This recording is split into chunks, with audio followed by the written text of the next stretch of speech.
Yo, it's me, it's the S-E-O-T-T. This video is a little, well, it was unplanned. Much like my birth. So, let's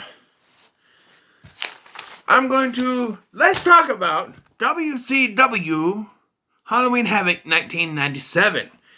Alright, so this event had a main event. There was 3 big matches at this event, and there was Rey Mysterio versus Eddie Guerrero for the WCW Cruiserweight Championship. There was Randy Savage versus DDP in what was booked as a Las Vegas death match, which was just a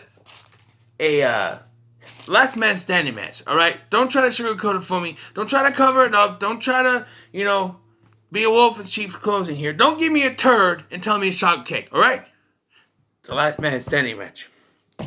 And there was the steel cage match between Roddy Piper and Hulk Hogan. Alright, so we start off tonight with Yuji Nagata with Sonny Ono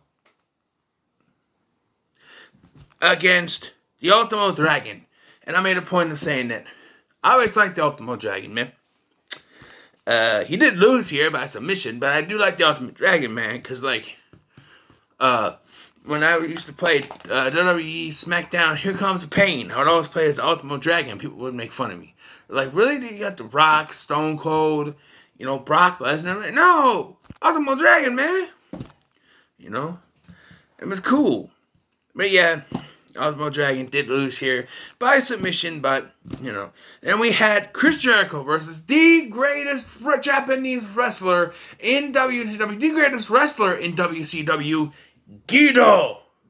Yes, Guido. Guido lost here when he tapped it out to the Lion Tamer. One notable thing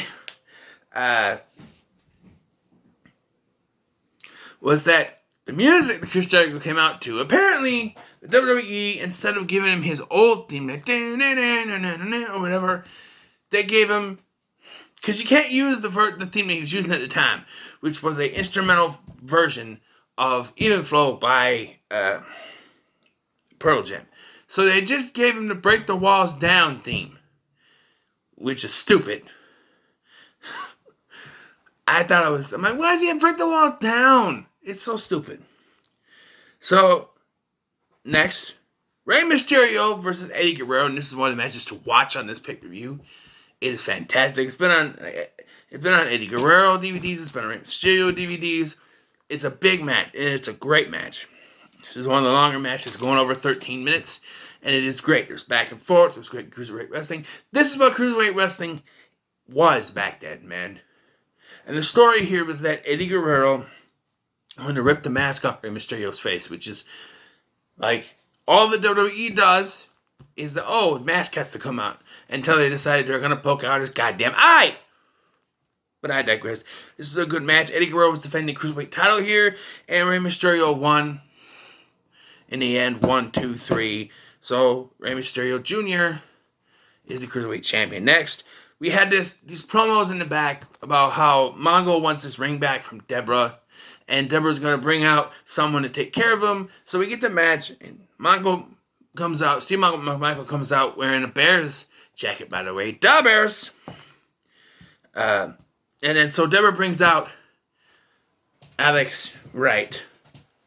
And what I like the dancing, it's not that big of a guy. Charles Robinson was the referee, and I'm sorry, but this was a botch. Because, so what happened was, Mondo went to finish off Alex Wright, right? Then Deborah got up on the apron and distracted the referee. Distracted Charles Robinson. Goldberg came in and speared Mongo, but he speared him, right next to Charles Robinson. How could you not? And then, during this part, when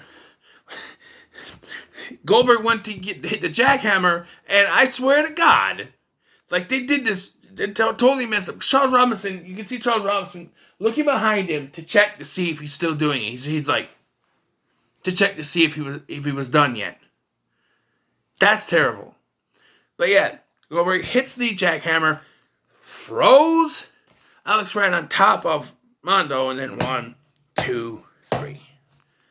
And Goldberg attacks Alex Wright, and then he gets the Super Bowl ring, and I don't know. I didn't think Goldberg was a heel until the New Blood. But anyway. Next we go from one dancing fool to another because it was the Disco Inferno versus Jacqueline. And the story here was that Disco Inferno is too afraid to hit a woman. This match was stupid. All it was Disco running away from Jacqueline because she was a woman. By the way, my God, the wardrobe at this point. Man, it was like a triple threat match. Let me tell you, it was Disco Inferno versus Jacqueline and her two pointing out nipples. I swear to God, was it cold in there? Because my God, they were out, man. I'm just saying. But yeah, Jacqueline won. Yes, Jacqueline won. Beat Disco Inferno and then ran off. We had Kurt Hennig versus Ric Flair for the United States Championship, which didn't look like the United States Championship I remember, but doesn't matter. There was a disqualification when Ric Flair decided to take the United States Championship. He decided to put Kurt Hennig upside down in a tree of woe in the corner, right? Put the United States Championship in Kurt Hennig's face and then just drop kick into it. That caused a disqualification, and so Ric Flair got disqualified. So I don't know. The match was decent up until then. It's Ric Flair. Like Hennig came out with wearing a Ric Flair robe, but he cut off the sleeves. And then Ric Flair came out and like threw a t-shirt down and started beating him up. You know, it was fine. Lex Luger versus Scott Hall with Larry Zbyszko as a special guest referee. And Six was out at ringside with Scott Hall. And during this match, Eric Bischoff did come down and got involved. And while he distracted the referee, Zbyszko, Six came in and like hit a kick to Lex Luger. And Scott Hall then hit the outsider's edge and got the 1, 2, 3. But after the match, for some reason, Zbyszko felt like there was some funny business, so he asked to see the replay, and he sees where Six kicked him. He said, hey, you restart the match. And they're like, nah. But then he starts to count Scott Hall out, so Scott Hall goes back in, and he gets put in a torture rack right away, and taps out right away for some reason. And, yeah. It was fine. Nothing to write home about. It was just... Here's one to talk about, though. Randy Savage versus DDP. And what was essentially a last man stand match. This match went all over the place, sort of. Not all over the arena. Not like Chris Benoit versus Kevin Sullivan at the Great American Bash from earlier that year. But no. Here, they had the thing where DDP came out with the ribs taped. And he was wearing the jeans and everything. And Savage had Miss Elizabeth, who at one point took the camera cord, and then wrapped it around Luger's neck. When Savage came out and bopped Luger over the head with the camera and broke it, referee just like, okay, we'll put it over here. You know? The referee got knocked out, and another referee came out. And then, in the end, though, thanks to a Sting, which wasn't Sting, it was Hogan, because you can sit there and you can tell me it wasn't Hogan, but they had the weird. Oh, we know this because of the boots. It was Hogan. It had to be Hulk Hogan when you saw it because of the boots. Yeah, that was Hogan. Bobby Heenan. But yeah, Hogan come out, bopped DDP with the bat, costing the match. Then we get the big one. Roddy Piper versus Hollywood Hogan in a steel cage match, where the referee was on the outside of the cage for some reason. I don't know, but these guys were going over the cage and going up and down, and at one point they got out of the cage, which means you can't win by going outside the cage, so, you know. Because we're even sitting there, and Big L T Radio sitting next to me, he goes, how do you win this? I'm like, yeah, because there's no referee.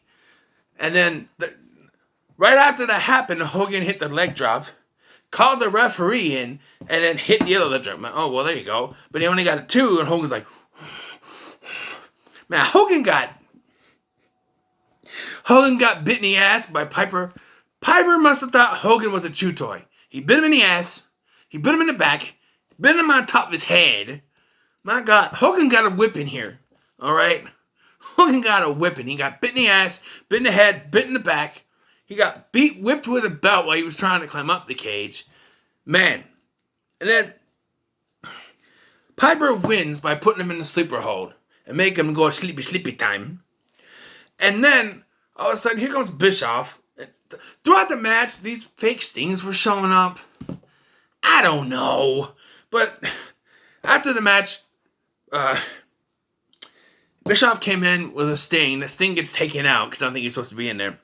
And then, or maybe he was. What happens later? They handcuff Piper to the cage and start beating the shit out of him. Can you imagine that pitch? Like to be a fly on the wall. Okay, Piper, what's going to happen is you're going to win. You're going to beat Hogan with a sleeper hold, and then we're going to beat the shit out of you. All right, okay.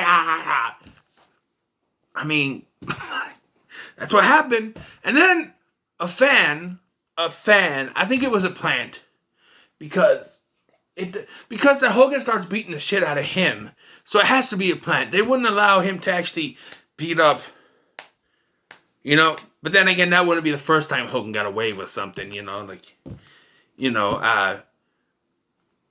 Shawn Michaels, SummerSlam 2005. Supposed to have 3 matches. No, it's 1, brother, and I get to win. But anyway, no, I think it was a plant. Anyway, this was a solid one. I actually picked this because What Culture Wrestling picked it as the best Halloween Havoc, at number 1 in their ranking of 12 of them. And yeah, this was really good. I actually absolutely enjoyed it. So, what are your thoughts on Halloween Havoc 1997? Let me know in the comments below. Make sure to like, share, and subscribe. Thank you for watching. I was Scotty. See you in the next one.